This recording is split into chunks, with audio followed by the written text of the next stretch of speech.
picture from Oslo Vegetarfestival, Oslo Vegan Festival, where we had several hundred people lining up to get in before the festival opened. The first ones, they started standing in line over an hour before we were about to open the festival. This is a whole vegan event.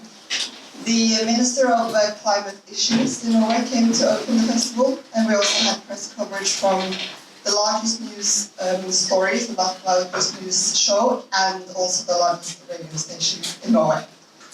And most of the people here, of course there's a lot of vegetarians and vegans, but a lot of the people who are at the festival are non-vegans. They eat meat, but they come to the festival anyway to eat good food or to just learn more about how to eat well-plant-based food. So I'm going to talk to you about what we have done to make our 100% vegan event so mainstream. This is me.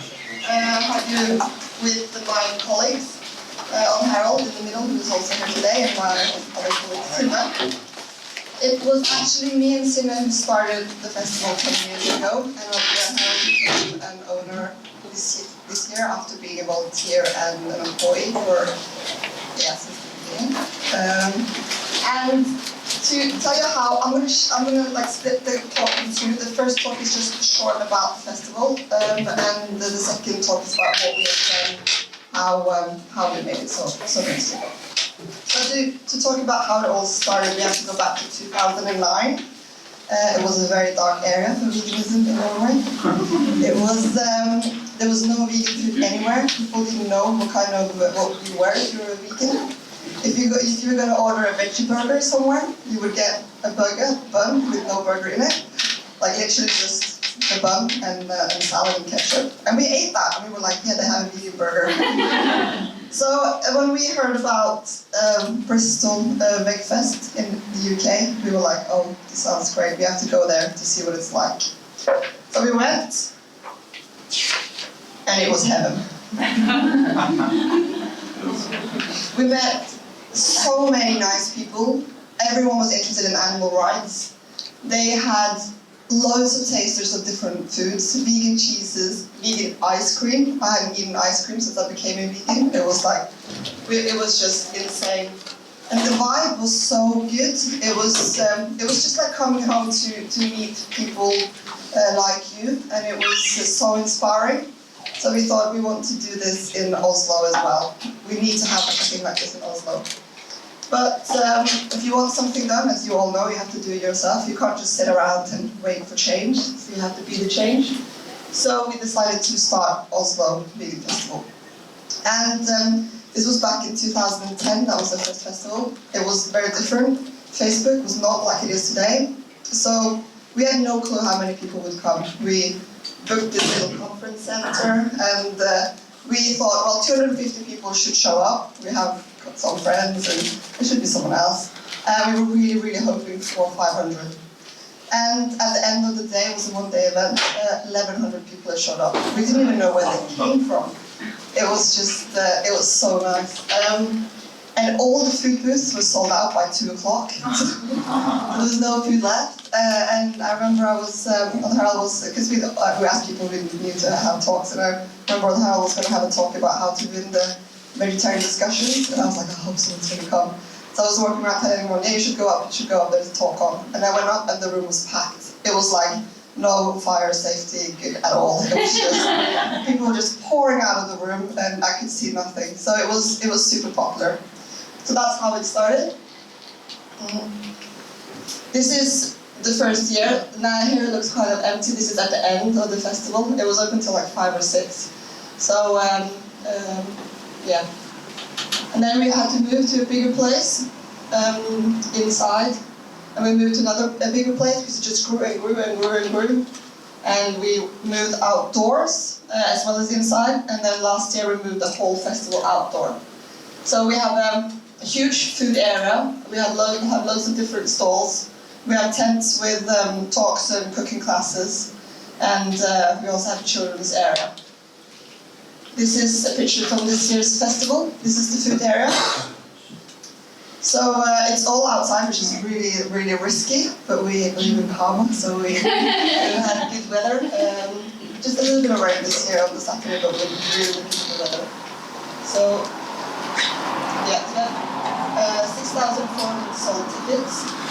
6,600, I became a bit short, but at least a lot of sold tickets. We had 93 stalls, 20 food stalls, 21 talks and cooking classes, and also 12 other activities.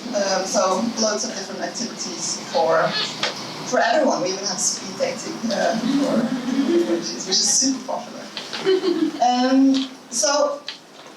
But how do we make a festival that is actually quite niche into such a mainstream event? There's actually just over 600,000 people living in Oslo, and even though some people travel to the festival, most of them are local. So it means that if approximately 1 out of 10 people in Oslo actually come to the festival, there's not that many vegans in Oslo. So how do you make it mainstream? The most important thing we think is to make it seem like a mainstream event, so that people will come and think that this is from me, this is not from, I don't have to be vegan, I don't have to be an activist, I can just be a normal person who's interested in food, and I can actually come and have a good day. And as you see here, there's an old person in the corner with a hat on. There's loads of families with children. There's a woman with tattoos on this side. But there's like a wide variety of people who arrive at the festival. And I think it looks like kind of any other event. I mean, if I just saw this picture, I wouldn't know this is a vegan or an animal rights happening. And I'm not saying it's bad to have animal rights gathering, of course not, but it's just to make mainstream people come, I think it's important that they feel this is where I belong. So how do we make it mainstream? What we do is we invite politicians. This is the Minister of Climate Affairs in Norway. He's in the government. It looks like a normal person here, so I have like a picture of him where you can see that he's actually a minister.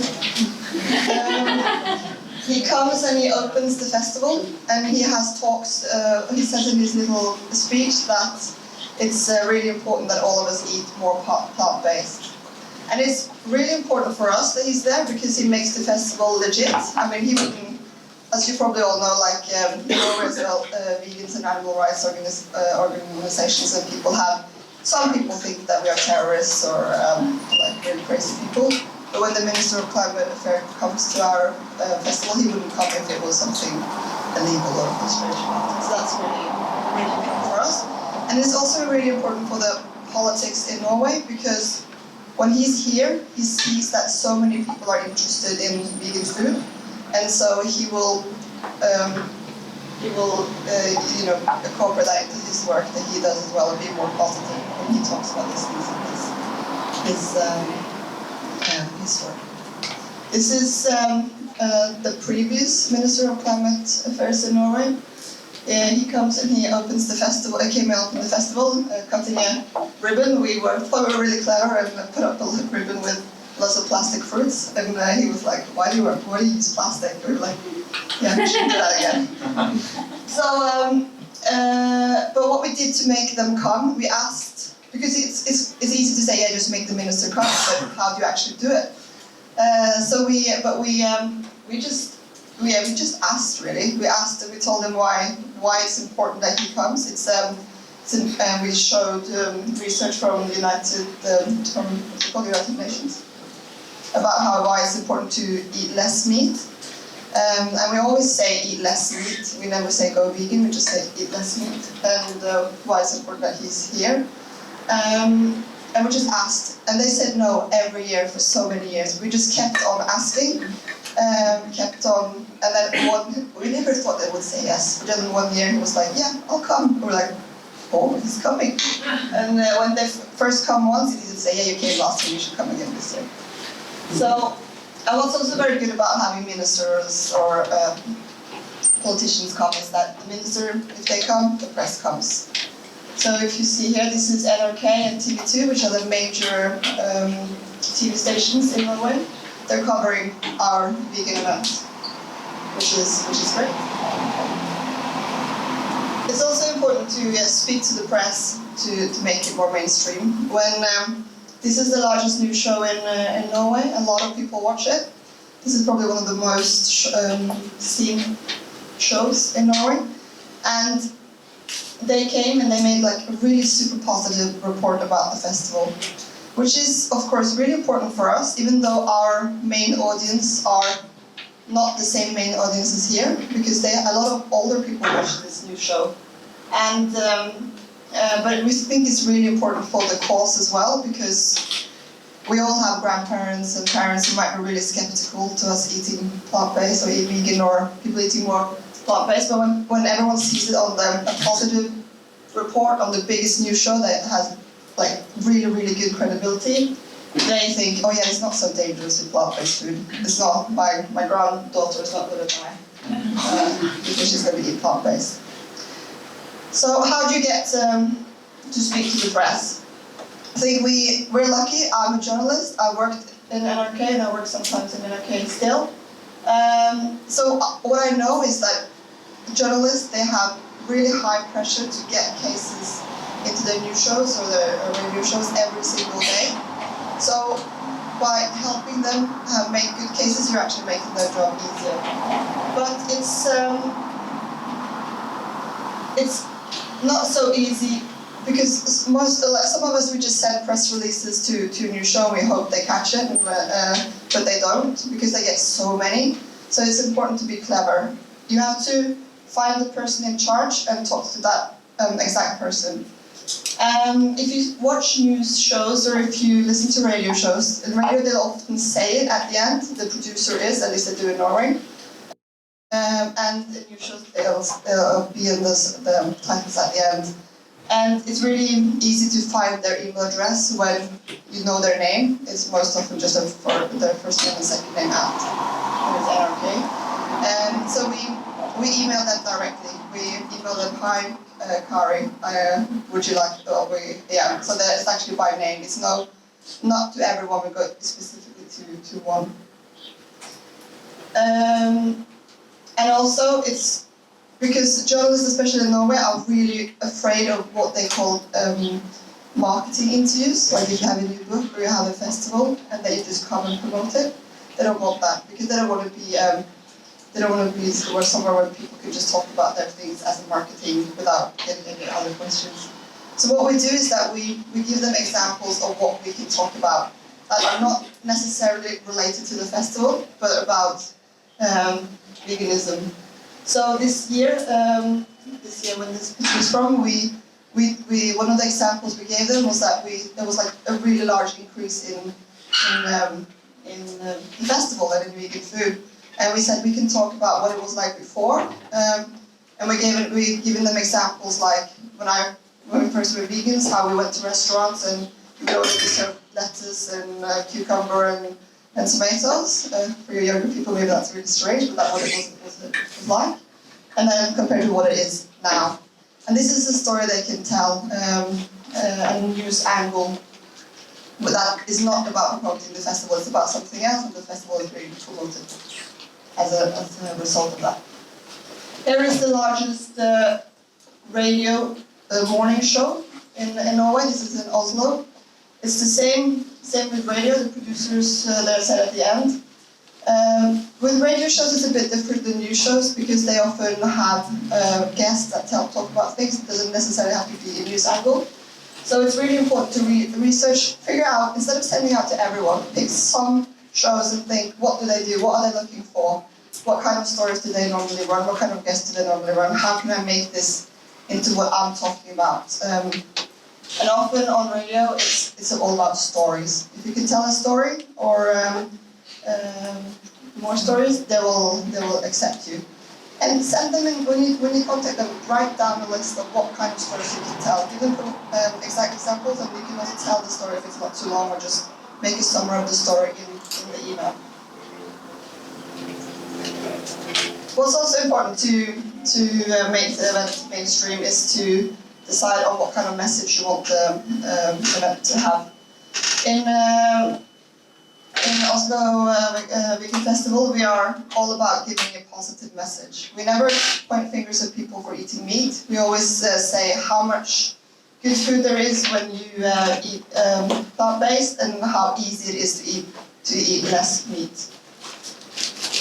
We also put a great deal of time into making friends with the right people, of course, bloggers, politicians, and this year we invited people that we work close with to a dinner.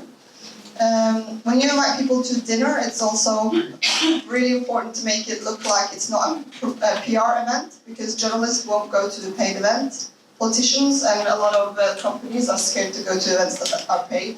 So you have to tell them that they're coming as a partner of the festival, that it's not like a promotional kind of thing. And the bloggers as well, otherwise they will market and advertising, at least in Norway they will. But, so we try to be clever about how we invite people.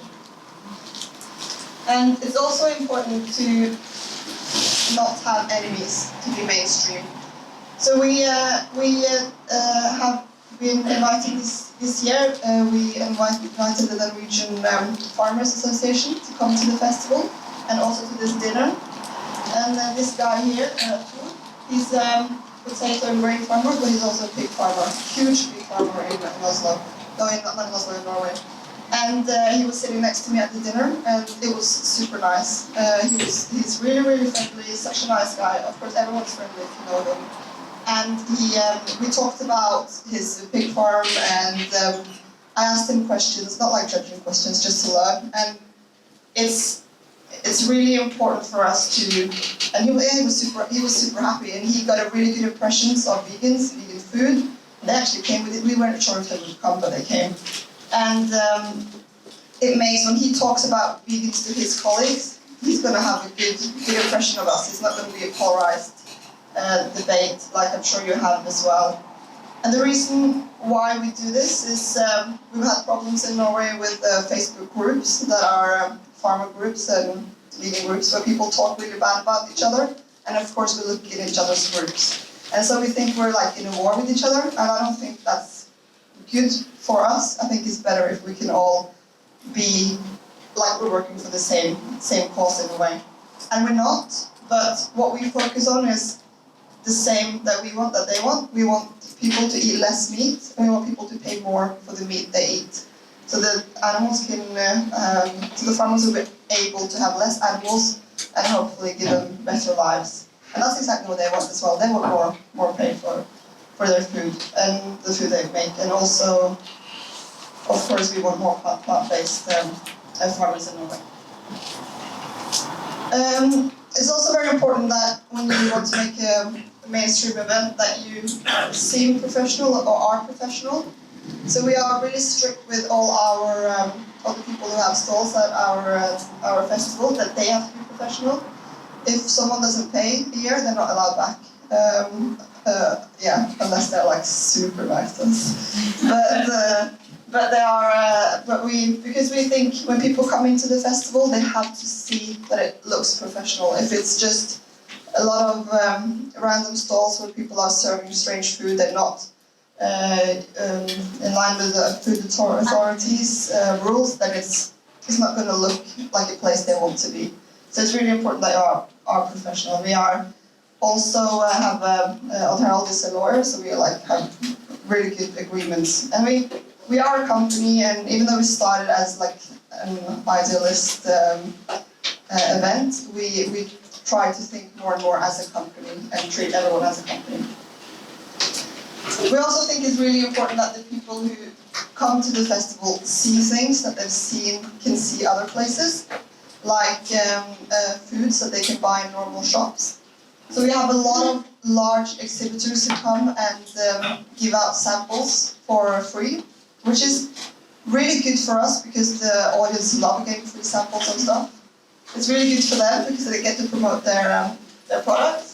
And it's really good for the cause as well because they see that there's a huge interest in vegan food and they get a lot of positive feedback. So they actually, hopefully, make more vegan products and make it easier for as many people as possible to eat vegan.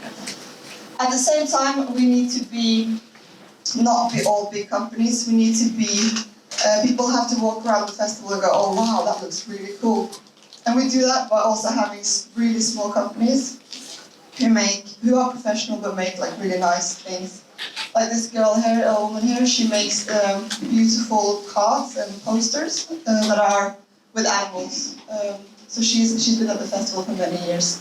So we have different pricing where we take very little from the smaller exhibitors, and we charge quite a lot to the large companies. But there's never ever been a problem with the large companies. They never said it was too expensive. So I think we can probably make it even more expensive because they used to pay a lot for things. We also, when we look at the program, we think we want to make it for everyone. We want to have like non-vegans and to come to the festival and learn. So we have a lot of easy vegan cooking shows, sort of like where you can learn how to make easy vegan dinners, which is good for vegans as well. I mean, it's good for everyone, but I think our main focus is to get non-vegans to eat more vegan. So that's what we do through the whole festival. Another thing we do is that we target new groups. Every year we think, how can we reach out to new groups? And we do promote the festival a lot to vegans and vegetarians as well. But we also target groups like families with children. We figured out that there is very little things happening in Oslo for families with children. That is not very expensive, and it gets filled out really quickly. So this year we made like a children's day at the festival, where we branded that as a separate event on Facebook, and we marketed towards families with children. And the thought why we do that is because we want to have families with children come to the festival who are not even interested in vegan food, and they're just there to take their children out to do something fun. And while they're there, maybe they'll try vegan ice cream, or maybe they'll try some vegan food and be like, oh yeah, this is not that bad actually. Maybe we can try to eat some more when we go home. But eat some more plant-based food. This year we also invited Patrick Bobomian, who's a German strongman, super nice person, great talk. And we marketed this talk towards the fitness and strongman groups in Norway to have them come. And we know that people who are into training think they can't eat plant-based, but because they need so much protein. But when they see him and can listen to his talk, they can understand that maybe they could also have a benefit of eating at least less meat. So if you're going to have an event, then you should ask him. He's really good. And of course, it's really important also to have a very good team. This is our team. There's 7 of us who are employed part-time, and there are 2 people who are volunteer with a lot of responsibility at the festival. So the next festival, we had it 10 times already, so the 11th festival is in May next year. You're all welcome to come. And this is my email address if you have any questions, unless you want to ask some questions now.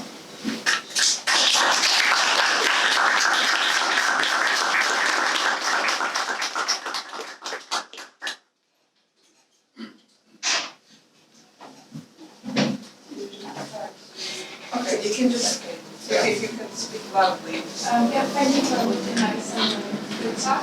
And a lot of points on the blog. What is your, I was just wondering, because in Denmark we're going to have a new festival, we have this concept, it's called Grøn Festival, like Green Festival, and then there's going to be a vegan part called a more greener festival, where it's all the vegans who's going to talk, and all the musicians are vegans, and like all the things you said now, it seems like a really bad strategy if they want to open up to the mainstream. So do you have, like, my question is, in the vegan community, do you have any like backlash for people saying it's wrong of you to invite a pig farmer, or have companies that normally sell milk or stuff like that? Yeah, the question is if anyone reacts to us having companies who sell milk or like pig farmers collaborating with us. There will always be some people who are negative. When they are, we ask them why. Now we tell them why we do what we do. We say we do this because we think it's important to build bridge to other groups. We think it's important that it's not us and them. We invite people because it's we want to reach out to more, to make more people eat vegan food. And then they don't really understand. They're like, yeah, we understand.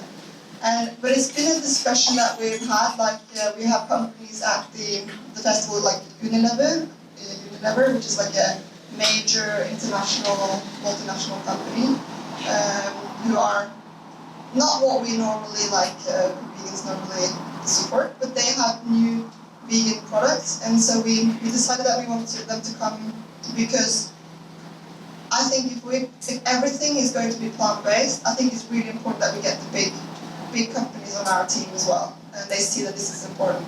Because of course the best thing is if we all had one little company and we all made good products and it was vegan and ethical all the way through, but I think that's going to take a long time and it's going to be very difficult because they have all the resources to make something big and huge. So that's why we do it. And I'm sure we lose some visitors because they disagree, but they are already vegans and they're already doing a great job, and it's more important for us to make it more positive for more people to eat less meat just to stop suffering from animals. How much do you charge a small company and a big company in Yeah, how much we charge small companies and how much we charge big companies. We have it's a different in price, and you must remember things are quite expensive in Norway. So the largest companies we charge 6,000 euros, which is quite a lot of money. And the smaller companies we charge 500 euros. But we also have some companies that we have like a competition every year where you can get the company can be nominated if they are like a small company with they can't really earn loads of money, and people vote which one would they rather see at the festival, and they get a free spot. So this year there was a pigeon charity, and it's amazing, like bird charity who came, they're really, really tiny and they walk around and help the pigeons in the city. And I think that's good in many ways. Of course, it's good for them because they get to show off their work, and it's good for the festival because it's like special, and it's a way of promoting the festival because people more try to get as much votes as possible for their companies. So everyone are happy about it. But we also work a lot because we want the people who come to the festival to earn money from being there. So we, even though 500 euros might seem like a lot of money, they can sell their products quite expensive and actually do it well. And then we also have some other special deals if there's something that we think we really want to support or that we think is good for the festival.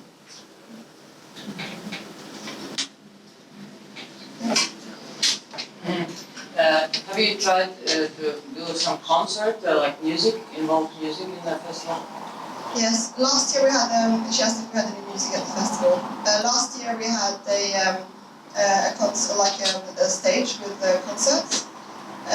We didn't do that this year. The reason is because it made a really nice vibe with the music, but it was, we have like our, if we want the festival to be, how do you say, like if we want like the great artists, they're going to be really expensive, and we have a limited budget. Our budget is about 140,000 euros a year, which is actually a lot of money, but there's a lot of costs as well. So we couldn't book the biggest performers. We could only pay the max 300 euros to perform. And we've got quite a lot of complaints from people who thought that it was the concert weren't that great. And so and it ended up, like the whole stage ended up costing us almost 1,000 euros, which is a lot of money. So when we didn't really get a positive feedback, we decided that we wanted to put that money into something else. But I mean, I'm dreaming of, my dream festival is like with like huge artists and Ricky Gervais talking through the festival. So that would be amazing, but that's like some years ahead when we can pay their huge fees. Yeah, we also have an after party. This year every year we have an after party on Saturday evening where it's like a mingling kind of party, and we had music there.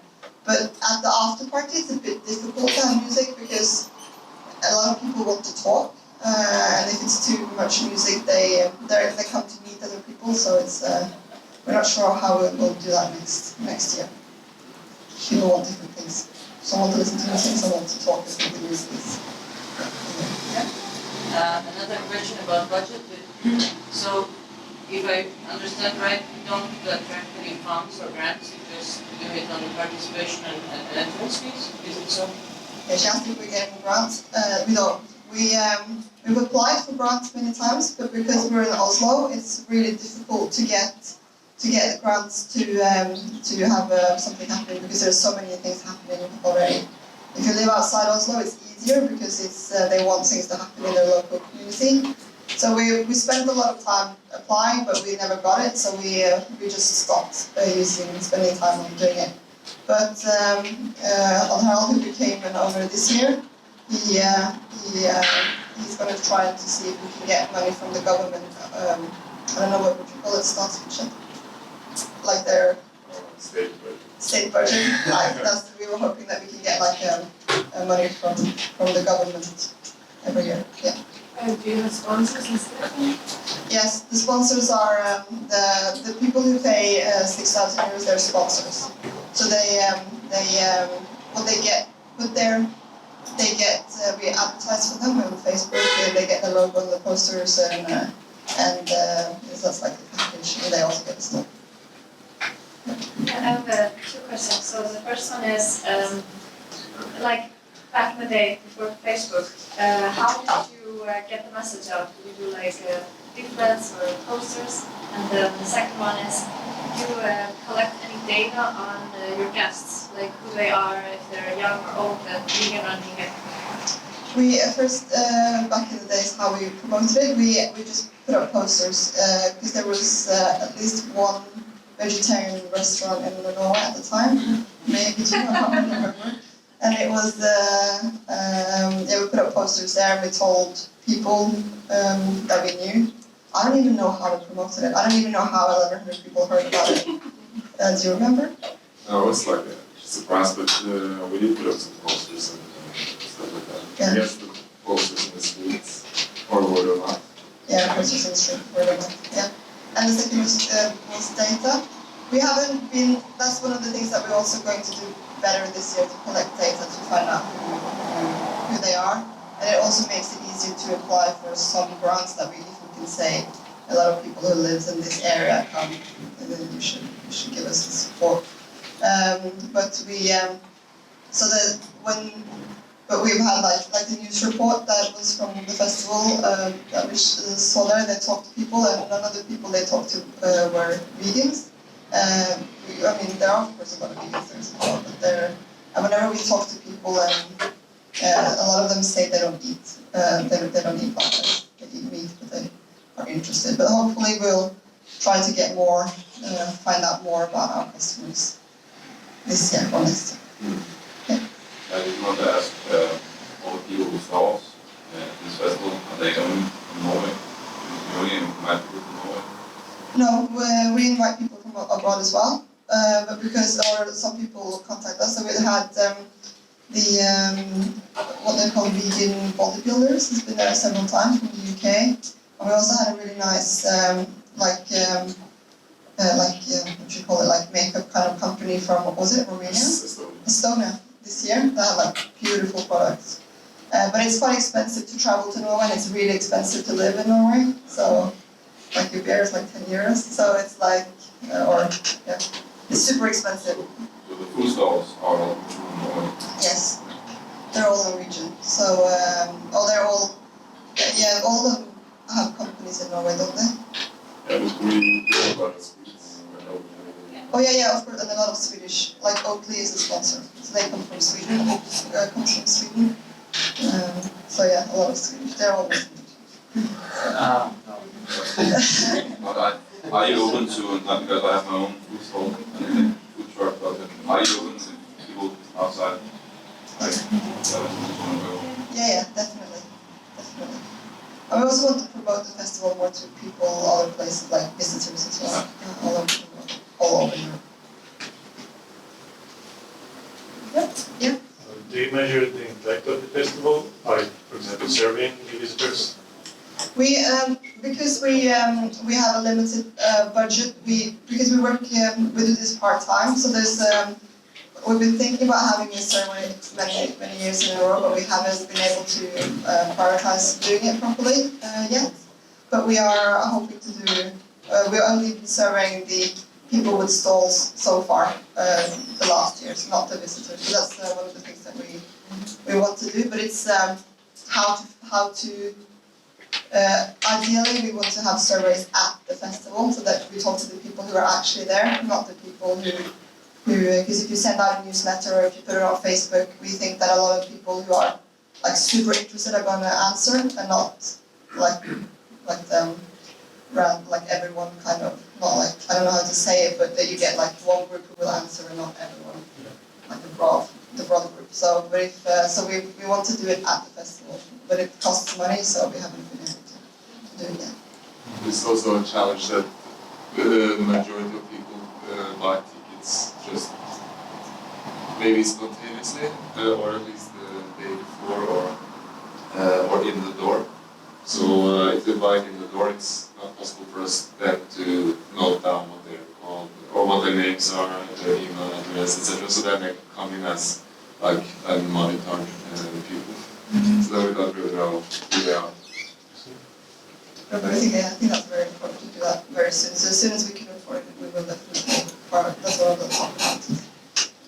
About the entrance fee, does it change? Is it like before, if you buy a ticket, it's cheaper? And how much is it? Anyway? Yeah, for the entrance fee, if you buy it ahead, it's 130 kroner, which is about 13 euros. And then if you buy it on the day, it's 15. So it's cheaper to buy it before. And we also have, because we're all outside, it's really important for us that people come, even though it's raining a little bit, or it's raining a lot. That's what we're really scared of. So we try to get as many people as possible to buy tickets in advance, because then the chance of them actually coming is higher.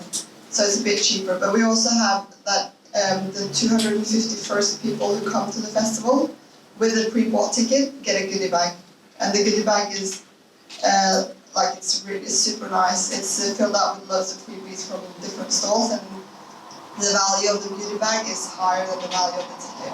So so we try to give that as a way of getting more people to come, and also getting people to come early to the festival. So it was 13 or 30? 13, 1-3, and for a ticket the whole weekend it's 22 euros if you buy advance, to 25 if you buy it.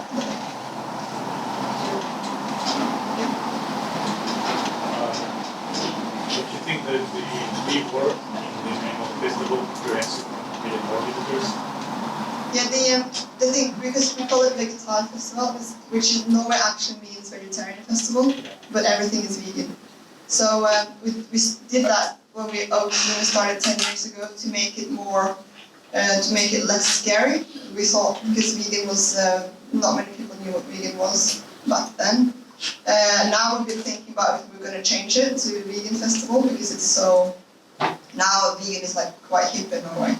But because we have a name and we used it for so long, we decided to keep it. So maybe you were thinking of having more like Oslo Vegetarfestival, like. No, I thought about not having any veg words at all. Yeah, we could do that. It's also like now we have the name, and because we've become known, we will keep it. But I'm thinking it's pros and cons, because if people go there and it's this is vegetar or vegan or vegetarian, they might have like a more positive association to the work, and also when we have news broadcasts and people will see it's not dangerous or scare people. But maybe more people will come if we call it something else. I don't know. We've been asked to test. Yeah. Sorry, I have so many questions. So I wonder, are there other groups, the question is about competition, if you have other, these kind of events, something like, or vegetarian, vegan, or even omnivore food festivals in Oslo? Is it popular thing, like food festival, that kind of event? Yeah, there are vegan. There's a vegan Christmas fair, but it's been on and off. It's not like it's been on for 2 years and off for 3 years, and now they're going to do it again. But we don't think of them as competition. We try to work together to make each other better. So they are going to have. They're smaller than us because they've been less years, of course. So we talk. They call it. They're having the festival in a place we had our festival before. So they call us all the time with questions, and we answer everything they ask. And we also know them on a personal level. So we try to make each other better instead of being competition. And of other foods, there are other big food festivals in Oslo, but they're like open, free to get in, and they are supported by the government and get loads and loads of money. So we can't really compete against them, but they're not at the same time. Whenever we pick the day, we always make sure we don't have anything that's like competing on the same weekend. Everything else is on another weekend. Yeah.